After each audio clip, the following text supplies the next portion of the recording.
చెప్పారు. అవునవును, అదే అదే అంటున్నా. అదే నేనేమంటానంటే మాటలతో కాకుండా స్వర్ణ ఆంధ్రప్రదేశ్ ముందు అసలు మామూలు ఆంధ్రప్రదేశ్ అయితే I'm saying this statement very confidently. మామూలు ఆంధ్రప్రదేశ్గా నిలబడి తనకు తాను సెల్ఫ్ సస్టైన్ అయిన తర్వాత ఖచ్చితంగా స్వర్ణాంధ్రప్రదేశ్కి ముందుకి ప్రయత్నం చేద్దాం. శ్రీనివాసరావు గారు, ఇప్పుడు ఇందాక రఘునాథ్ బాబు గారు ఒక పాయింట్ ఎత్తారు సార్. అదేంటంటే మిగతా రాష్ట్రాలు, డబ్బున్న రాష్ట్రాలు, సర్ప్లస్ ఉన్న స్టేట్స్తో పోటీపడి చెయ్యాలి అంటే సాధ్యం కాదు. ఎందుకంటే మన వాస్తవ పరిస్థితులు అంటే అర్థం చేసుకోవాలి. కానీ ఈసారి పవన్ కళ్యాణ్ గారు కానివ్వండి, చంద్రబాబు నాయుడు గారు కానివ్వండి, I have highest regards on the commitment of Pavan Kalyan garu. నేను ఓపెన్గా చెప్తున్నాను. ఎందుకంటే ఆయన ఇది సాధ్యం అవుతుంది అనుకుంటేనే చంద్రబాబు నాయుడు గారితో అన్న కలిసి ఆ మాట చెప్తాడు, లేకపోతే లేదు సార్ అని అక్కడ ఆయన విభేదించేస్తాడు. బట్ ఈసారి కలిసి ప్రామిసులు చేశారు. వీటన్నిటినీ కూడా అవకాశాలు అందిపుచ్చుకుంటాం అంటున్నారు. కానీ ఇవాళ రాష్ట్రం ఉన్న ఆర్థిక పరిస్థితుల్లో మనం ఉన్న ఒక స్టేట్లో సర్ప్లస్ కాదు. మనం ఎలా దీన్ని తీసుకుని ముందుకెళ్ళాలి, ఎలా కేంద్రం నుంచి ఎంత ఫ్రెండ్లీ అయినా out of the way, out of the box తెచ్చేసి మన ఎత్తి మీద పెట్టారు. అది మనం చూసాం గత 10 ఏళ్లుగా. సో మీకేమనిపిస్తుంది? ఇది చాలా టఫ్ జాబ్ అండి. మెనీ టాస్క్స్ ఉన్నాయి కూటమి ప్రభుత్వం మీద, మల్టీ టాస్క్స్ అన్నమాట. అయితే పవన్ కళ్యాణ్ గారైనా చంద్రబాబు నాయుడు గారైనా ఇక్కడ మీరు చెప్పినట్టుగా ప్రభుత్వం దుబారా ఒకటి బాగా తగ్గిందని అనుకుంటున్నానండి. ఎందుకంటే నాకు తెలిసిన మిత్రులు కొంతమందికి ఇటీవల కాలంలో కొన్ని కార్పొరేషన్ చైర్మన్లు అయ్యి ఇవ్వడం జరిగింది. మన ఎదురుకుండా కూర్చున్నారు ఆయన, మన శివశంకర్ గారు కూడా. ఆయన అడిగితే మీకు స్పష్టంగా చెప్తారు. గతంలో లాగా అడ్డగోలు దోపిడీ లేకుండా వాళ్ళకి ఇచ్చే బత్యాలు, వాళ్ళకి అలవెన్సెస్, ఇన్సెంటివ్స్ ఏమైనా ఉన్నా సరే సకాని సగం చేశారు. అచ్చంగా సకాని సగం. ఓకే.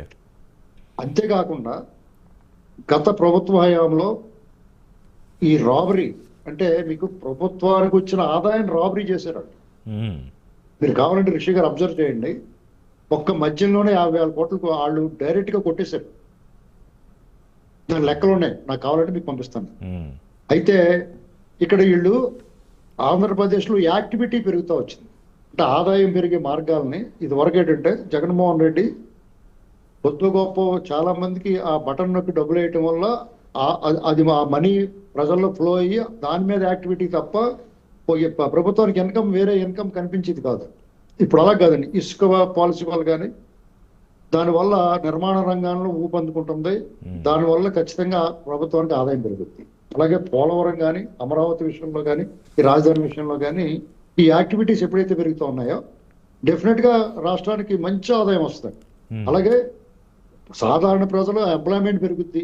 అది వేరే రాష్ట్రం నుంచి అన్న రానివ్వండి, చాలా మంది కార్మికులు తీసుకొస్తున్నారు. వాళ్ళందరూ కూడా తినడానికి, ఉండటానికి ఎక్కడే ఖర్చు పెట్టాలి కదా. కాబట్టి ఆ రకమైన ఆదాయాన్ని ఆంధ్రప్రదేశ్ రేపు నుంచి వస్తుంది. డెఫినెట్ గా వాళ్ళకి మనీ ఫ్లో ఉంటుంది. అలాగే భూముల రేట్లు పెరుగుతూ వస్తాయి మెల్లమెల్లగా. మార్పు వచ్చిందా? ఆల్రెడీ ఇప్పటికే మార్పు ఏమన్నా వచ్చిందా? అంటే గతంలో బాగా పడిపోయిన రియల్ ఎస్టేట్ కాస్త మారిందా? అంటే నాకు తెలిసి 1 to 100 times పెరిగింది.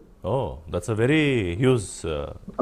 అంటే మీకు అంటే ఎవరికన్నా చెప్తే అది ఆశ్చర్యం కింద అనిపిస్తుంది, కానీ నాకు ఎదురైన అనుభవం. ఎవరికన్నా కొద్దిగా ఎవరికన్నా తగ్గి ఉండొచ్చు, కొంతమంది నాకు ఎదురైన అనుభవం అదేలేండి.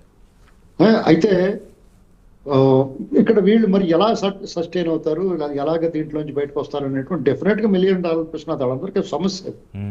ఎక్కడికక్కడ వీళ్ళు అప్పులకి వడ్డీలు కడతా ఉండాలి, వీళ్ళు ఇచ్చిన హామీలు నెరవేరుస్తూ ఉండాలి. అది పెద్ద టాస్క్. ఇంకోటి ఏంటంటే ఉద్యోగాలు ప్రామిస్ చేశారు. 5 ఏళ్ళు 20 లక్షల ఉద్యోగాలు ప్రామిస్ చేశారు. ఇప్పుడు 5 ఏళ్లలో ఇప్పుడు 20 లక్షలు, మొత్తం 20 లక్షల ఉద్యోగాలు ప్రామిస్ చేశారు. ఈ పెండింగ్ బకాయిలను తీరుస్తున్నారు. ప్రభుత్వ ఉద్యోగులు 1వ తారీఖు జీతం ఇవ్వడం అంటే పెద్ద పెద్ద గండం ఇది. ఇప్పుడు విమర్శలు వస్తాయి వాళ్ళకి అవతల. ఇప్పుడు వీళ్ళు ఎదుర్కొని వీళ్ళ ప్రత్యర్థులు ఎలాంటి వాళ్ళు అంటే మొత్తం సిగ్గు, శరం, మానవ మర్యాద అన్ని వదిలేసిన వాళ్ళు. ఎందుకంటే వాళ్ళు బకాయి పెట్టిన డబ్బులు వీళ్ళని అడుగుతారు సిగ్గు లేకుండా. యుద్ధం మేము ధర్నా చేస్తా ఉంటారు, లేకపోతే ఉద్యమం చేస్తా ఉంటారు. ఆ టైప్ వాళ్ళతో ఎదుర్కోవాలి. అంటే మరి ఇప్పుడు ప్రతిపక్షం అంటే మరి ఏదో ఒకటి చెయ్యాలి కదా. ఇప్పుడు వాళ్ళ ఎగ్జిస్టెన్స్ ఎట్లా? ఇవాళ ఇప్పుడు ఎన్నికలు జరిగాయి కొన్ని, దాని మీద రేపు పెడదామని ఈరోజు టచ్ చేయలేదు. ఆల్రెడీ ఏం జరిగిందో మనం చూసాం. ఇంకా అసలు ఎగ్జిస్టెన్స్ కోల్పోతుంది కదా ప్రతిపక్షం ఏదో ఒక యాక్టివిటీ చేయకపోతే. అదే వాళ్ళు అడగచ్చండి. ఏం అడగాలి? పోలవరం తొందరగా కట్టండి అనాలి. మరి నువ్వేం కట్టేవనే ప్రశ్న వస్తుంది. ఇలాంటి ఎన్ని వాటికి వాళ్ళు కనీసం ఇప్పుడు అంటే కన్స్ట్రక్టివ్ గా క్రిటిసిజం చేసే స్థాయిలో లేదంటారు ప్రతిపక్షం. ఖచ్చితంగా లేదు, ఎప్పుడు ఉండరు. వాళ్ళు మనం అసలు ఆశ పెట్టుకుంటే మనం ఆశాభంగం పొందుతాం. ఎందుకంటే వాళ్ళు అసలు నేను మనుషులుగానే చూడండి, నేను అసలు రాష్ట్రంలో ఉండడానికి అసలు అర్హత లేదు వాళ్ళకి. అట్లా ఎలా అంటాం కానీ అట్లా కాదులే కానీ అంటే అది మీ పర్సనల్ ఒపీనియన్ మీరు అలా కానీ అనకండి. ఒకసారి రిషి గారు పూర్తిగా వినండి. నా వాదనతో మీరు ఏకీపించవచ్చు, కానీ నా వాదన వినండి పూర్తిగా. ఇప్పుడు కరోనా వైరస్ వస్తే ఎలాగైతే మనం క్వారంటైన్ చేస్తామో అలాంటి మా భావజాలం ఉన్నవాళ్ళు వీళ్ళు. ధూమపానము మద్యపానం ఎలాగైతే ఆరోగ్యానికి హానికరమో ఈ జగన్ అండ్ గ్యాంగ్ ఈ సమాజానికి హానికరం. ఎందుకంటే రాష్ట్రాన్ని విధ్వంసం చేసి సిగ్గు శరం లేకుండా వెంకటరామరెడ్డి అన్నవాడు ఇవాళ ఈ బకాయిల గురించి అడుగుతున్నాడంటే వీళ్ళు ఏం సమాధానం చెప్తారు? ఎన్నాళ్ళు అయిపోయింది వీళ్ళు వచ్చి గవర్నమెంట్ లోకి. ఇప్పుడు మనం మాట్లాడితే కూడా అర్థం పడుతూ ఉండాలి. టైం ఇవ్వద్దంటే వాళ్ళకి కొద్దిగా సమయం ఇవ్వాలి కదా. కనీసం ఒక సంవత్సరం సమయం ఇచ్చి డ్యామేజ్ కంట్రోల్కే ఒక ఏడాది పైన పడుతుంది కదా.